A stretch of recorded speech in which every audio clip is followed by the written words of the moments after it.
Алтайский хомус, он, видимо, очень древний инструмент, потому что по алтайским легендам называют, есть медвежий хомус.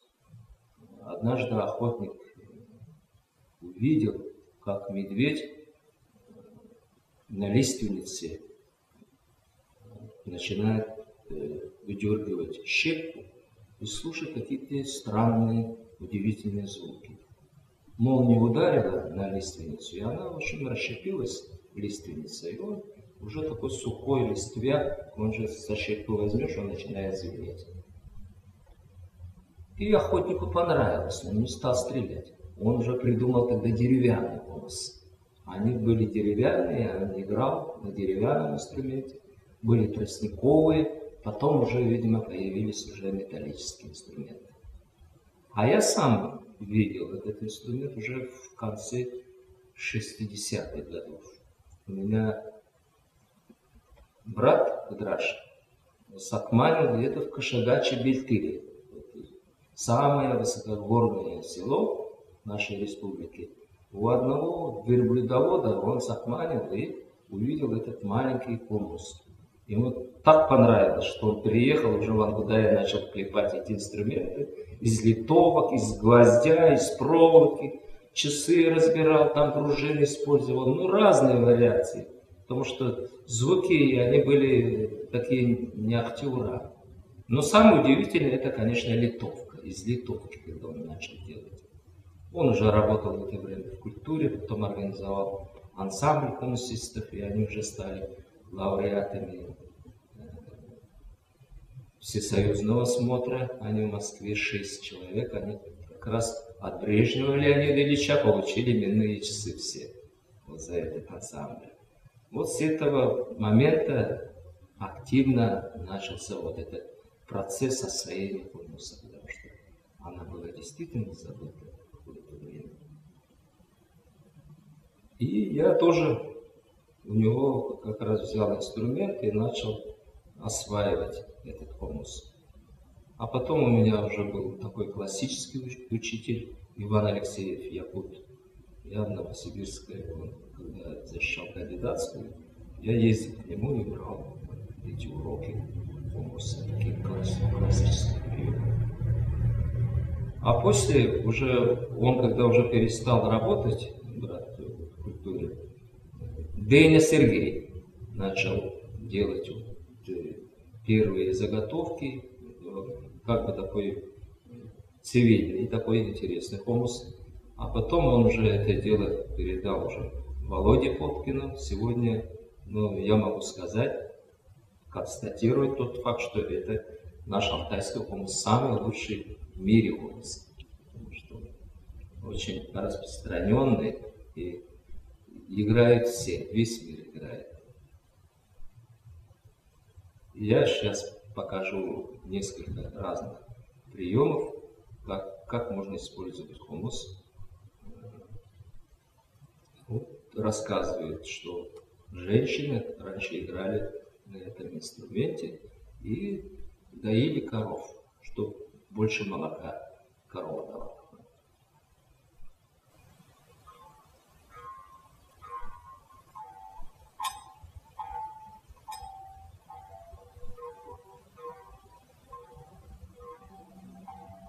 Это удар языком во рту, но в этом случае нужен очень маленький хомус. Я думаю, что скоро Володя сделает такой маленький инструмент, который можно держать в зубах, и без помощи рук можно играть. Но простой способ: нужно зажимать инструмент в зубах, чтобы язычок свободно вибрировал. Вот это простейший.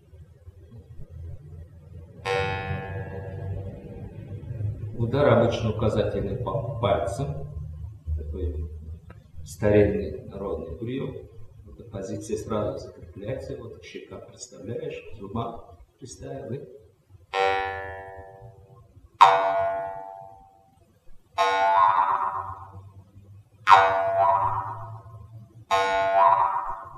удар еще есть такой более классический удар, удар сверху.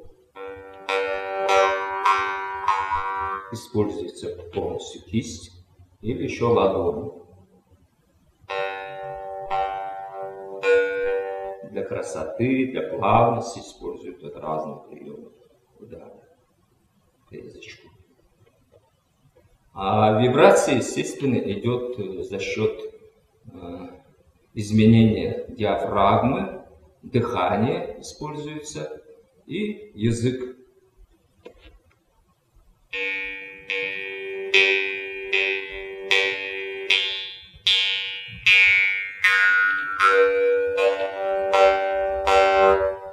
Это уже изменение диафрагмы от очень высокого звука к самому низкому, когда диафрагма уже уходит вниз, и такой самый богатый, бархатный, низкий звук.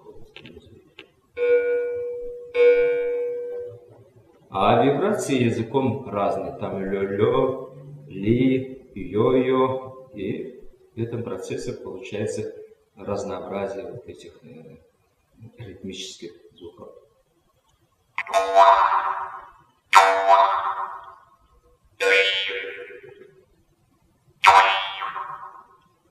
Удар сверху есть.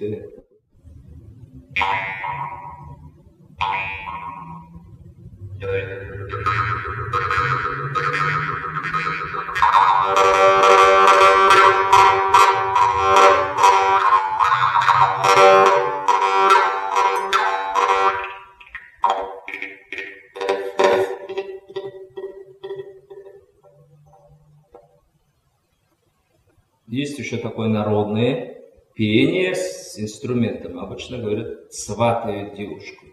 Чиби-чиби-чибидер, чибидер ниндярашин, чии харагабакту булукует ниндярашин.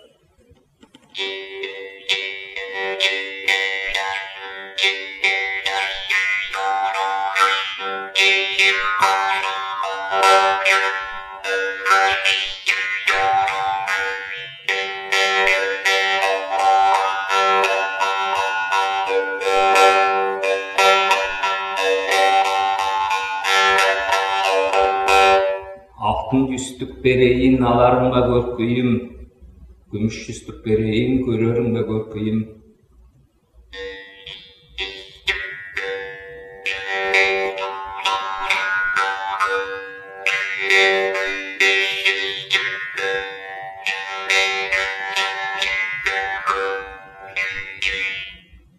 Тут идет текст песни и вместе с комусом. Кто хорошо знает алтайский язык, тюркский язык, он может сразу разобраться в тексте. Поэтому обычно, когда сватает, девушка тоже должна отвечать, и она тоже на хомусе играет, отвечает, что ты мне нравишься, или ты, в общем, хулиганистый парень, я с тобой жить не буду, у меня другой есть жених. Поэтому это такая игра, можно сказать, игра сватовства, театрализованная. Можно еще приемы капели, как дождь, допустим, от капля, по одной капле капает капели, потом начинаются маленькие речки, потом большая река, и она втекает в большой океан. Можно сейчас продемонстрировать.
Примерно импровизация.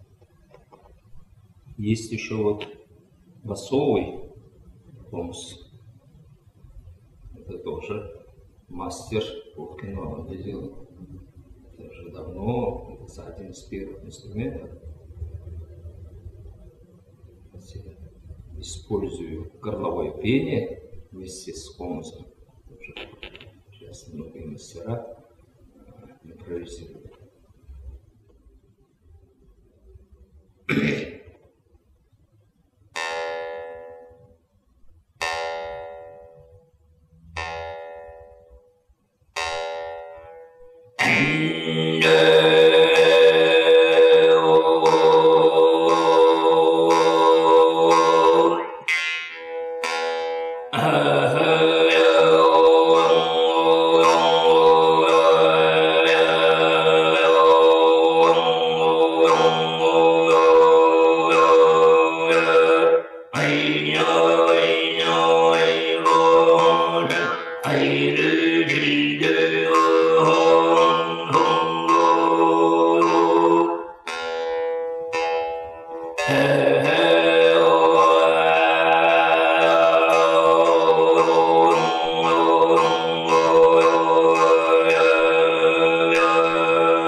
Но горловое пение с комусом используется, когда у сказителя нету топшура с собой.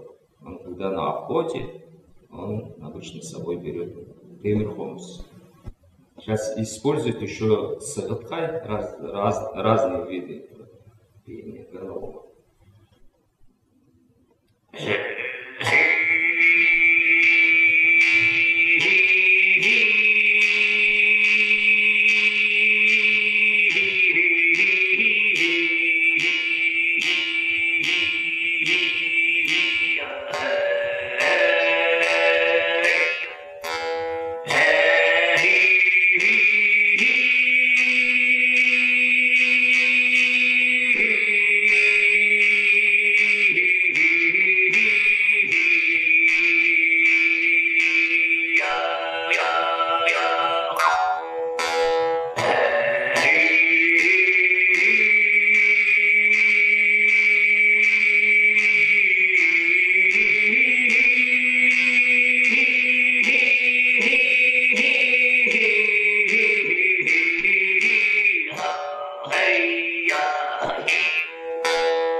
Танец журавлей.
Используют еще целую традицию, можно сделать. Разговор людей, лай собак, кукушка. Наши молодые гомосисты, уже у них фантазия огромная, они уже расширяют возможности этого инструмента.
He